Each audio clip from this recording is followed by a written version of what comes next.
যে ঘরে মাদক সেবন সে ঘরেই মাদক ব্যবসা, আবার সে ঘরেই মাদকের ব্যবসা দ্বন্দ্বে গলা কেটে হত্যা করা হয় নারায়ণগঞ্জের হাবিবুরকে।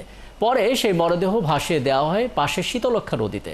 চাঞ্চল্যকর এই হত্যার রহস্য উদ্ঘাটন করে হত্যাকাণ্ডের মাস্টারমাইন্ড মাদক সম্রাট গুলজার সহ 2 জনকে গ্রেপ্তার করেছে নারায়ণগঞ্জ জেলা পিবিআই।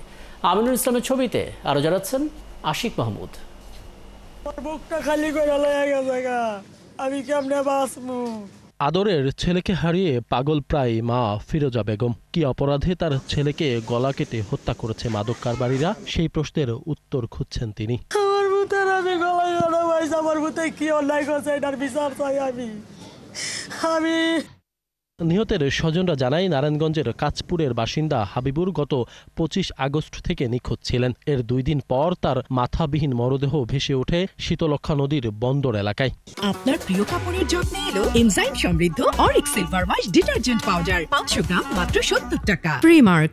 মরদেহের মাথা উদ্ধার না হয় তথ্য প্রযুক্তির সহায়তায় পরিচয় নিশ্চিত হয়ে তদন্তে নামে পিবিআই। গোয়েন্দা তথ্যের ভিত্তিতে হত্যায় জড়িত কাঁচপুরের মাদক সম্রাট হিসেবে পরিচিত গুলজার সহ 2 জনকে গ্রেপ্তার করে পুলিশ। গুলজারের ঘরে মেলে রক্তের দাগ। হাবিবুর যেদিন নিখোঁজ সেদিনই গুলজারের ঘর থেকে 4-5 জন মিলে কিছু একটা টেনে হিচড়ে বের করতে দেখেন এক নারী। রাত 12টা কি 12:30টার মধ্যে এর মধ্যে দেখলাম, বুঝলাম যে 4-5 জন মানুষ লাগে ওই রুমের মধ্যে থেকে কিছু বাই করতেছে। এই ঘরে বসেই নিয়মিত মাদক সেবন করত গুলজার সহ আরো অনেকেই, যার প্রমাণ এখনো ছড়ানো ছিটানো। এই ঘরেই এখনো মাদক সেবনের নানান উপকরণ রয়েছে। ধারণা করা হচ্ছে এই ঘরের ভেতরেই ডেকে এনে হাবিবুরকে গলা কেটে হত্যা করা হয়, যার প্রমাণ হিসেবে এই ঘরে এখনো রক্তের ছোপ ছোপ দাগ দেখা যাচ্ছে। তদন্ত কর্মকর্তা জানায়, গুলজারের বাড়ির পাশের এই ঘাট থেকে হাবিবুরের দেহ মোটরসাইকেল ঢাকার কাভারে মুড়িয়ে ভাসিয়ে দেওয়া হয় শীতলক্ষায়। এই ঘাটেই মিলেছে নিহত হাবিবুরের জুতা। গুলজার ও আসলে এলাকার ত্রাস বলা যায়। ও মাদকের সাথে জড়িত, ছিনতাইয়ের সাথে জড়িত, ডাকাতির অনেক মামলাও আছে ওর ভিতর। ওকে ধরাটা খুব টাফ ছিল। ও খুব কৌশলী এবং সে তার মানে বলা যায় না একদম অভিনেতার মতন। কিন্তু ও বিভিন্ন জায়গায় কৌশলে ছিল, হয়তো ধারণা করছিল হয়তো মাথা কেটে ফেলাইছে, কেউ হয়তো শনাক্ত করতে পারবে না। পুলিশ বলছে, ভিকটিম ও আসামিরা একে অপরের পূর্ব পরিচিত। একসাথে মাদক সেবন ও ব্যবসা করত তারা, আর মাদক ব্যবসার দ্বন্দ্বের জেরেই এই নৃশংস হত্যাকাণ্ড। এই হত্যাকাণ্ডের পেছনে এলাকারই মাদকের কেনাবেচা এবং আধিপত্য বিস্তার নিয়ে হাবিবুরের সঙ্গে এলাকার গুলজার এবং মোজাম্মেল, এই 2 জনের সঙ্গে হাবিবুরের কেনাবেচা নিয়ে দ্বন্দ্ব ছিল এবং এরই প্রেক্ষিতে এই হত্যাকাণ্ড সংঘটিত হয়েছে বলে আমরা প্রাথমিকভাবে ধারণা করছি।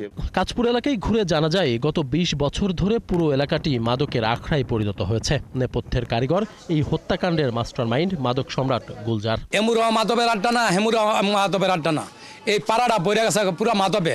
শুধু গোলজারি, ফেন্সি, ইয়াবা, হিরোইন যা কিছু আছে সব এর মাধ্যমেই চলে। মাদক বিক্রি করতেছে, প্লাস মাদকের পাশাপাশি মোবাইল, মানে আশেপাশে যত চুরি চামারি আছে ওর সাথে জড়িত আছে। কেউ কিছু করে না, পুলিশ আহে জায়গা দেখে জায়গা।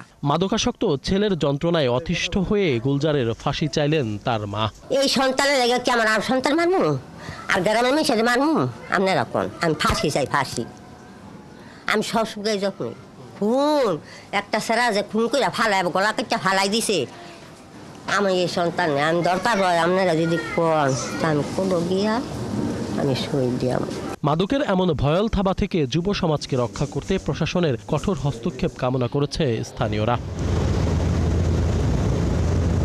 আশিক মাহমুদ, ৭১, নারায়ণগঞ্জ।